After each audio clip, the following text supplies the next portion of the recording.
जय श्री कृष्णा। राधे राधे सभी को। कैसे हैं आप सभी? और सभी को नवरात्रों की ढेर सारी शुभकामनाएं। और साथ ही पहले मैं आपको लीला बता देती हूँ, उसके बाद मैं सारी बात जो है आपको खुद ही स्वयं ही समझ आ जाएगी। तो ये जो लीला है ये परसों की है कि परसों सुबह हमारे घर पे वो संदेश वाहक जो हमेशा आते हैं वो आते हैं और वो बहुत जल्दी में होते हैं और वो सेविका को बुलाते हैं। और सेविका आती हैं और आते ही वो प्रश्न करती हैं कि आप क्यों आए हैं, आपकी जगह बिहारी जी क्यों नहीं आए और आप हमेशा आ जाते हो, आप उनको भेजा कीजिए ना, वो क्यों नहीं आए। तो जो संदेश वाहक है प्रभु के वो कहते हैं कि देखिए आप मुझे डांटिए मत, अगर बिहारी जी को ये बात पता चल जाएगी कि आप मुझे डांट रही हैं तो आगे से वो मुझे भी नहीं भेजेंगे। तो आप प्लीज़ इस बात को ध्यान रखें। मैं देखिए ये जो लीलाएं हैं वो मैं शुद्ध आपको ऐसी लैंग्वेज में बताती हूँ कि कोई प्रॉब्लम ना हो और आसानी से आपको समझ आ जाए। तो तभी जो सेविका है वो कहती है ठीक है, लेकिन ये तो बताइए कि वो आए क्यों नहीं, वो बिज़ी कहाँ पर है ये बताइए। तो संदेश वाहक कहते हैं देखिए मैं ये बता नहीं सकता हूँ आपको, लेकिन आप ऐसा करिए आप उनसे बात कर लीजिए। तो वो कहती है ठीक है, मैं बात कैसे करूँ, मेरे पास उनका नंबर नहीं है, लगता भी नहीं है। तो वो कहते कोई बात नहीं, मैं आपको नंबर लगा के देता हूँ और आप उनसे बात कर लीजिए। तो तभी वो बात करने लगते हैं बिहारी जी से फ़ोन मिला के। तो सेविका उनके हाथ से फ़ोन छीन लेती हैं और बात करने लगती है कि क्या बात है ठाकुर जी, आप आए नहीं, मैं आपका इंतज़ार कर रही थी, कब से इंतज़ार कर रही थी। और वो अपनी व्यथा उनको बताने लगती है। तभी ठाकुर जी कहते हैं कि ठीक है ये सब बातें छोड़ो, लेकिन मैं तुमसे नाराज़ हूँ और बहुत नाराज़ हूँ। तो सेविका कहती है कि मैंने क्या किया? बोला कि नहीं, तूने बहुत कुछ किया, लेकिन मैं अभी तुम्हें नहीं बताऊंगा, मैं सच में बहुत नाराज़ हूँ। तो सेविका कहती है नहीं नहीं, आप बताइए कि आप मुझसे क्यों नाराज़ हैं। तो बिहारी जी कहते हैं कि ये बताओ कि तुमने मेरे बारे में ना गलत क्यों बोला है। तो सेविका कहती है मैंने आपके बारे में गलत बोला है? नहीं, मैंने तो आपके बारे में कुछ भी गलत नहीं बोला। बोला नहीं, तुमने सबको बता दिया है कि मैं जिसको भी दर्शन देता हूँ मैं उसको अपने साथ उठा के ले जाता हूँ। तभी सेविका बोलती है नहीं, मैंने सच में नहीं बताई ये बात। और इस बात पर ठाकुर जी कहते झूठ मत बोलो, इतना झूठ बोलने की ज़रूरत नहीं है, बहुत झूठ बोल रही हो, सच बोलो कि तुमने बोला है ये बात। तो सेविका कहती है कि मुझे सच में याद नहीं है कि मैंने ऐसे बोला है। बोला नहीं, तुमने ये बात बोली है कि मैं जिसको भी दर्शन देता हूँ उसको उठा के ले जाता हूँ, और तुमने ये भी बोला कि मुझे दर्शन नहीं चाहिए। तो अब मैं तुमसे हाँ या ना में पूछ रहा हूँ कि तुम्हें दर्शन चाहिए या नहीं, हाँ या ना बताओ। सेविका कहती है कि अरे मैंने तो ऐसे ही बोला था, क्योंकि मैंने तो ना ऐसे ही टीवी में और वीडियोस में देखा था कि प्रभु जिसको भी दर्शन देते हैं उनको उठा के ले जाते हैं, इसलिए मैंने तो बोल दिया था। तो प्रभु बोले कि नहीं, मैं सिर्फ उन्हीं को मुक्त करता हूँ जो मुक्त होने की आकांक्षा रखते हैं, वो भी तब जब उनका वो समय आता है।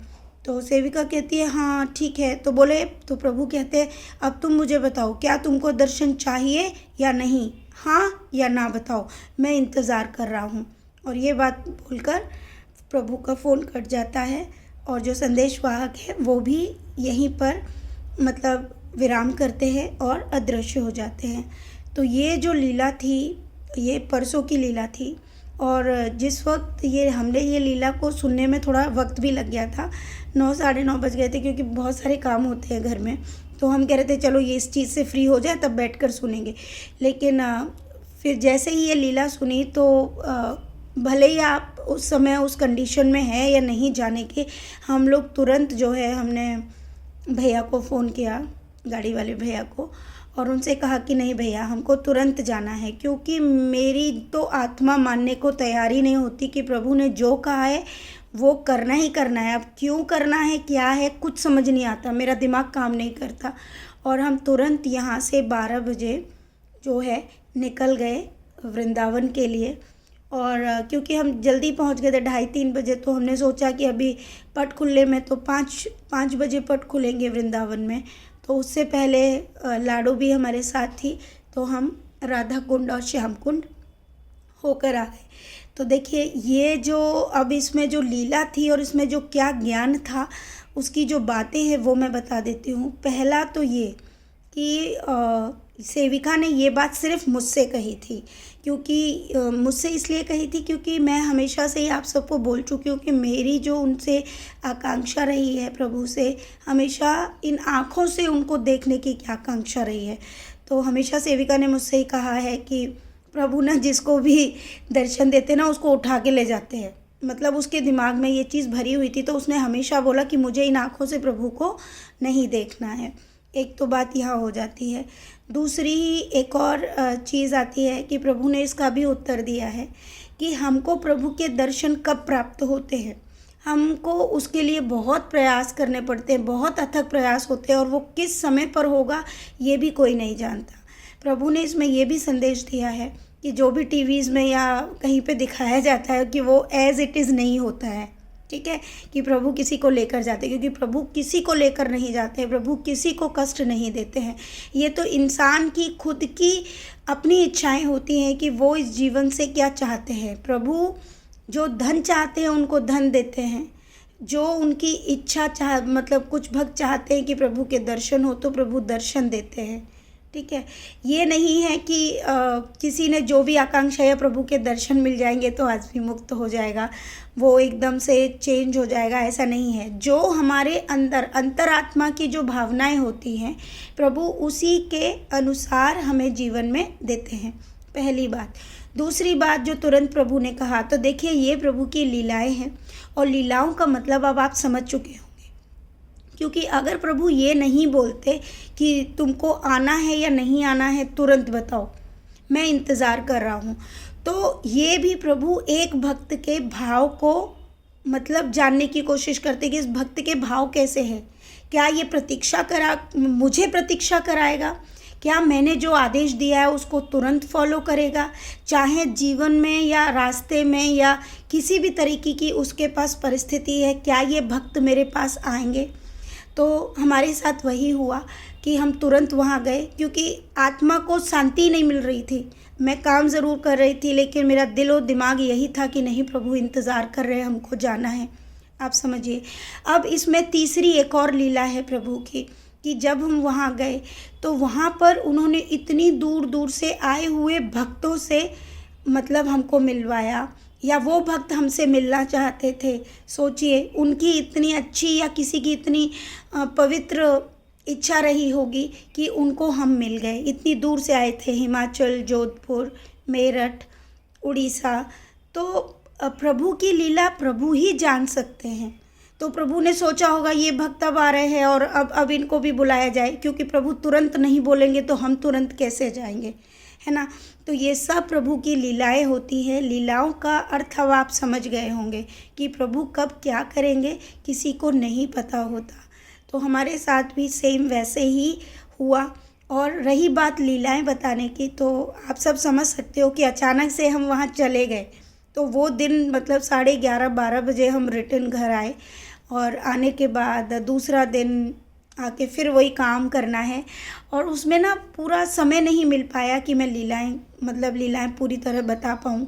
तो इस वजह से ऐसा हुआ। साथ ही जब प्रभु ने कुछ ऐसे भक्तों से हमको मिलवाया, या वो भक्त हमसे मिलना चाहते थे, कि उन्होंने ऐसी ऐसी चीज़ें बताई कि मुझे इस बात से भी समझ में आया कि प्रभु शायद कुछ भक्तों की ऐसी लीलाएं हैं जो सबके सामने वो नहीं बताते हैं। क्योंकि ज़्यादातर सभी वैष्णव कहते हैं कि लीलाओं को मत बताइए। तो उनमें से कुछ भक्तों ने वो बात मुझे शेयर की, मुझे बताई, क्योंकि इतना समय तो था नहीं। लेकिन हाँ, कोई मतलब 1 या 2 भक्त थे जिन्होंने अपनी लीलाएं पूरी शेयर की, और मैंने उनसे परमिशन भी ली कि मैं उनकी वो लीलाएं ज़रूर डालूंगी। तो उन्होंने मना भी किया कि दी नाम मेंशन मत करना, बट उन्होंने नाम के लिए हाँ भी कर दिया। तो मैं आपको उनकी ज़रूर वो लीलाएं बताऊंगी कि ये सच में लीलाएं होती हैं। तो कुछ, क्योंकि देखिए हर लीलाओं पर विश्वास करना या ना करना ये भक्त के हाथ में है। लेकिन मुझे प्रभु ने जिनसे मिलवाया उनके जो भाव थे और उनकी जो लीला थी वो एकदम प्योर थी। मैं उस पर 100% डैम श्योर हूँ, और वो लीला मैं आपको ज़रूर बताऊँगी। जैसे ही मेरे पास समय रहेगा मैं आपको बताती रहूँगी। तो इतना सारा प्रेम भक्तों का, और सारे भक्त इतने महान हैं ना, हमारी नज़रों में सारे भक्त एक से बढ़कर एक है, और उन सब का आशीर्वाद हमें चाहिए। तो प्रभु ऐसी भक्ति सबको प्रदान करे और जीवन को सफल बनाए। और बातें तो देखिए बहुत सारी है जो मैं आप सबको बताना चाहती हूँ। बहुत सारा ऐसी चीज़ें हैं जो सबके जीवन में बहुत से बदलाव कर सकता है, लेकिन थोड़ा सा समय चाहिए होता है। लेकिन क्या करूँ कि जो हम सोच रहे होते हैं उसके आधार पे भी कुछ नहीं होता। हम जैसे ही कुछ और करना चाहते हैं, प्रभु कहीं का भी बोल देते हैं इधर जाओ उधर जाओ, और आप हमें खुद नहीं पता कि कब हमें प्रभु कहाँ लेके जाने वाले हैं। और ये सोचिए कि हम कोई चीज़ हमारी प्री प्लान होती ही नहीं है, इतनी सी भी प्री प्लान नहीं होती। तो मैं कैसे बताऊं कि क्या प्रभु कर रहे हैं मेरे। तो मुझे ना एक तरफ से ये भी समझ नहीं आता कि अचानक से ये सब हो क्या रहा है। तो ये सब ना ये प्रभु की ही लीला है, हमारी लाडो की लीला है। तो बस इन सब से इतना सारा मतलब ज्ञान हमें दिया जा रहा है। ये सब ज्ञान जितना भी है, ये सब हमारे जीवन में इतनी सारी पॉजिटिविटी दे रहा है, और वही पॉजिटिविटी मेरे को लगता है कि आप सबके जीवन में भी आ रही होंगी कि प्रभु के इतने चमत्कार इतने भक्तों के साथ है कि प्रभु ने बोला है। और मैं आपको बीच बीच में कुछ ऐसे ही भक्तों की लीलाएं भी बताऊंगी जो भक्त बहुत बहुत मतलब मैं कैसे बताऊं, बहुत सरल और बहुत उनके भावपूर्ण, और उनका जीवन बिल्कुल बदल गया है। तो आप सबके समक्ष वो भी रखूंगी। तो खूब सारा प्रेम, बहुत सारा, और लाडली और लड्डू कन्हैया केशव लाला की तरफ से आप सबको ढेर सारा प्यार। राधे राधे।